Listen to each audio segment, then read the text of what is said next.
파라마한사 요가난다의 지혜, 카르마와 환생, 이현주 옮김, 카르마로부터의 해방. 옛날에 막강한 권력을 지닌 왕이 술을 마셨다. 그가 평민으로 변장하고 왕실 소속 선술집에 들어갔다가 웬 사람과 다툼이 벌어져 그의 다리를 부러뜨렸다. 선술집 주인이 그를 붙잡아 왕이 임명했던 판사에게 데려갔다. 판사가 판결을 내리려고 할 때 왕이 평민 복장을 벗어던지며 소리쳤다. 내가 너를 그 자리에 앉혔다. 나야말로 너를 감옥에 보낼 수 있는 왕인데 감히 네가 나를 감옥으로 보내겠다는 것이냐? 이처럼 완전한 영혼이 몸을 입고 사는 동안 악한 짓을 할 수 있고 그 결과 재판을 받아서 또는 카르마 법칙에 따라서 그에 합당한 벌을 받을 수 있다. 그러나 그 영혼이 카르마 법칙을 제정한 하느님의 의식에 합일되면 판사에게 벌을 받을 수는 없는 것이다. 사람이 하느님에 합일되면 카르마 법칙에서 벗어날 수 있다. 일단 그렇게 되면 자기한테 잘못한 형제를 용서하는 게 마땅하다.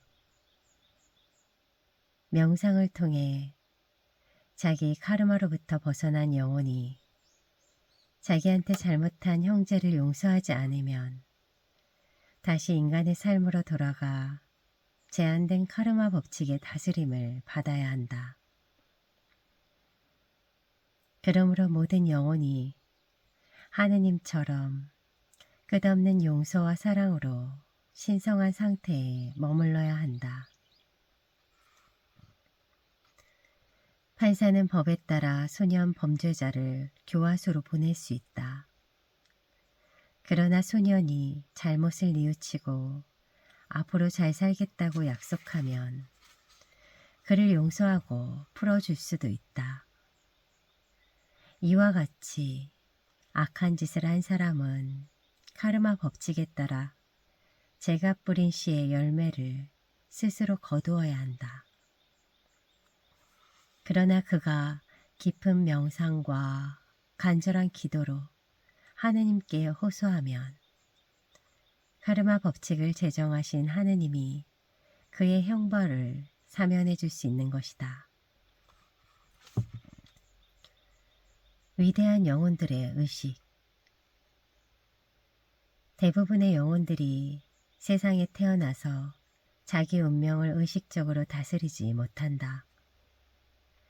그저 자신의 어떤 욕망이 자기를 이리로 데려왔다고 희미하게 짐작할 뿐이다. 그 어슴푸레한 알아차림을 넘어 자기 인생의 목적이나 방향을 제대로 알지는 못한다.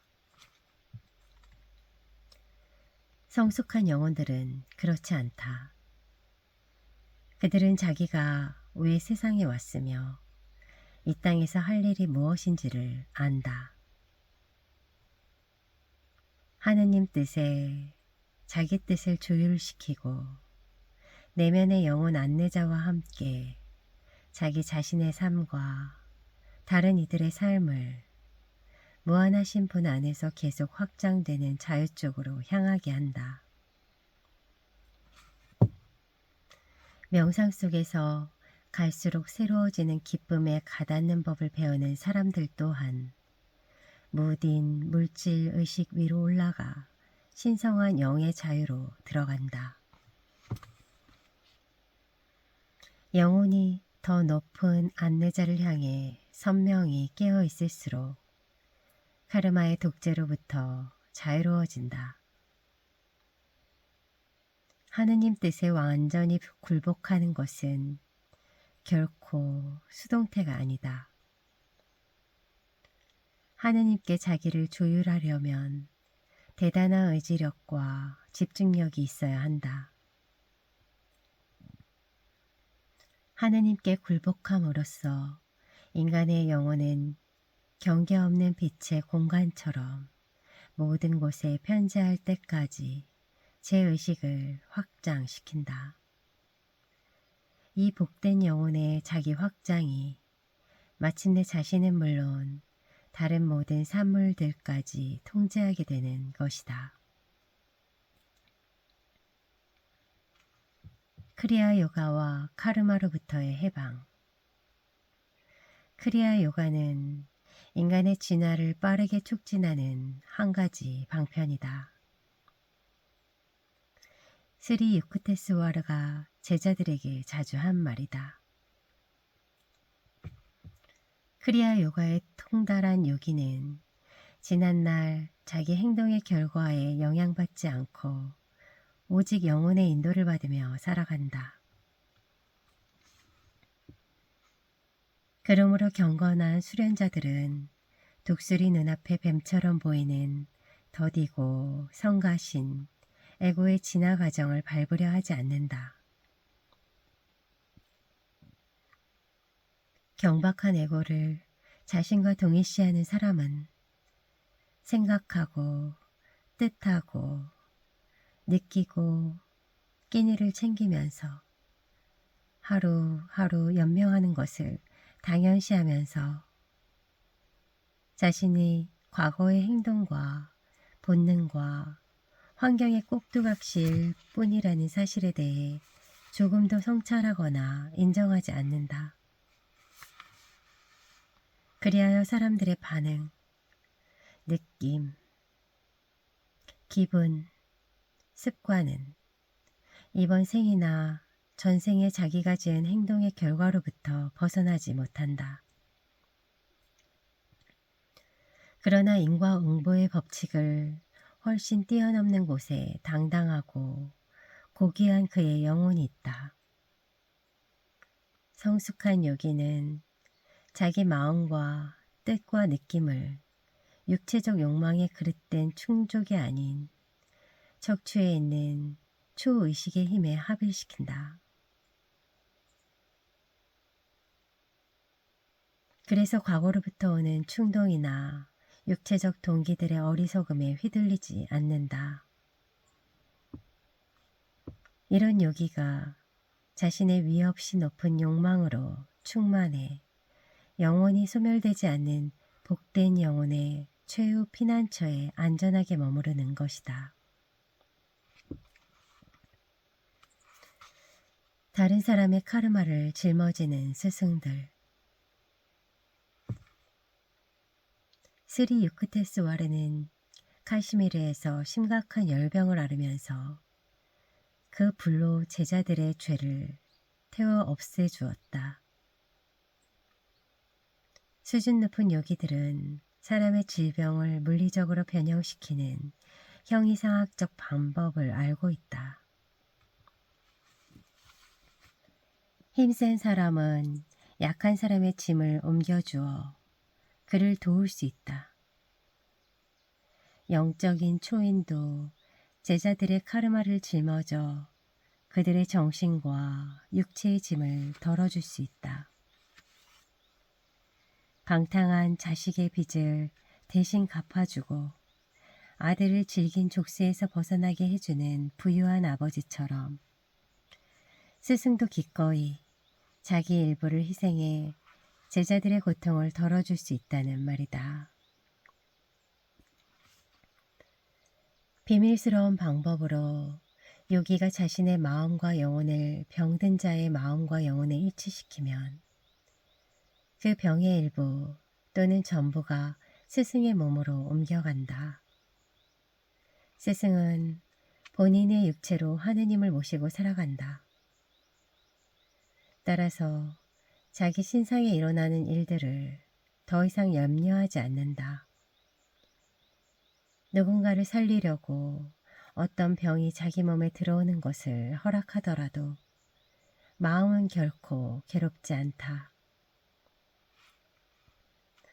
오히려 그렇게 해서 누군가를 도울 수 있으니 행운이라고 생각한다. 하느님 안에서 마지막 구원을 성취한 스승은 자기 몸에서 인생의 목적이 완벽하게 이루어진 것을 발견하고 제 몸을 적절한 방식으로 쓸 수 있다. 그가 세상에서 하는 일은 정신적으로, 육체적으로 또는 강한 의지력으로 질병을 치유해 인간의 슬픔을 덜어주는 것이다. 그는 원할 때마다 초의식으로 들어가 고통이 느껴지지 않는 상태에 머물 수 있지만 때로는 제자들에게 본을 보이려고 육신의 통증을 묵묵히 견디기도 한다. 다른 사람들의 병을 짊어지는 것으로 요기는 그들이 지은 인과응보의 카르마 법칙을 갚아준다. 이 법은 기계적으로 또는 수학적으로 작용하기 때문에 신성한 지혜를 품은 사람이 과학적으로 그 효력을 발휘할 수 있다. 그렇다고 스승이 사람들을 고쳐줄 때마다 반드시 병을 알아야 하는 건 아니다. 성자들은 자기를 해치지 않고서 병을 고치는 다양한 방법을 알고 있다. 그렇기 때문에 언제 어디서나 그들을 통해 치유가 이루어지는 것은 이루어지는 것이다. 그러나 제자들의 성장을 빠르게 촉진하려고 그들의 좋지 않은 카르마가 진 빚을 자기 몸으로 갚아주는 경우도 드물게 있다. 예수는 자원에서 많은 사람의 죗값을 갚아준 사람이다. 그가 기꺼이 인과응보의 미묘한 법칙을 받아들이지 않았더라면 신성한 힘을 발휘했을 것이고 십자가에 달려 죽지는 않았을 것이다. 그런데 그는 다른 사람들, 특히 당신 제자들의 카르마가 빚어낸 결과를 스스로 짊어졌고 덕분에 그들은 깊이 정화되어 추후에 없는 곳 없는 초의식을 위로부터 내려받을 자격을 갖출 수 있었다. 상당한 수준에 오른 스승만이 자기 생명의 기운을 남에게 옮겨주거나 남들의 병을 자기 몸 안으로 옮겨올 수 있다. 일반인은 그런 치료법을 쓸 수 없을 뿐더러 그것이 바람직하지도 않다. 건전하지 못한 물리적 수단은 오히려 하느님을 명상하는 데 걸림돌로 작용할 수 있기 때문이다. 힌두교 경전들은 인간의 첫째 임무가 자기 몸을 건강한 상태로 유지하는 것이라고 가르친다. 그렇지 않으면 명상에 온전히 집중할 수 없기 때문이다. 명상의 중요성. 누가 자기 잘못의 결과에서 벗어나고 싶지 않겠는가? 그러나 해방되려면 반드시 필요한 일을 기꺼이 하는 사람이 참으로 드물다. 변론이 우리를 정의로운 심판의 맷돌에서 자유롭게 해주는 것은 아니다. 우주의 법칙은 빈틈없이 꼼꼼하게 수학적으로 작용한다. 그 판결을 피하는 길은 신성한 의식 안에 사는 것이다. 자유는 유창한 언어로 기도한다고 얻을 수 있는 것이 아니다. 모든 것을 사랑하는 내적 고요에 자기를 깊이 조율시켜 얻게 되는 것이다. 아무리 직장이나 일상생활이 바쁘더라도 우리는 하느님께 자기를 조율할 수 있도록 내적으로 고요해지려 노력해야 한다. 말없는 경건함으로 신성한 사랑과 지혜에 더 깊이 깨어있을 수 있다. 신성은 법 위에 있다. 우리는 지금 하고 있는 일에서 우리를 통해 일하시는 하느님의 모든 것을 창조하는 지성을 느낄 수 있다. 하느님께 가까이 갈수록 우리가 그분의 법에 위배되는 일이 적어질 것이다. 다른 무엇보다 중요한 우리의 비즈니스는 하느님과 함께하는 일에 바쁜 것이다. 무엇보다 큰 우리의 임무는 삶의 첫자리에 그분을 모시는 것이다. 그분에게서 나오는 지성이 없으면 인간은 이 땅에서 어떤 사업도 임무도 감당할 수 없다. 날마다 하느님과 만나는 약속을 지키는 것이 하루 일과의 가장 중요한 초점이 되게 하라. 하루에 2번 내면의 침묵에 잠기라. 새벽 제단에서 하느님을 예배하라. 하루를 마감하면서 밤의 신전에 고요히 앉아 어둠 속에서 번잡한 일상사를 벗어나라. 죽음과 환생의 단조로운 반복에 대해 깊이 묵상하라. 아직 몸으로 살고 있을 때 지난날 자기 카르마의 씨앗들을 소멸시키는 데 힘쓰라. 불로 익힌 씨는 싹 틔우지 못한다는 사실을 기억하라. 깊은 명상 속에서 자기 카르마의 씨앗들을 지혜의 불로 익힌 사람은 2번 다시 이 땅에 태어나지 않는다.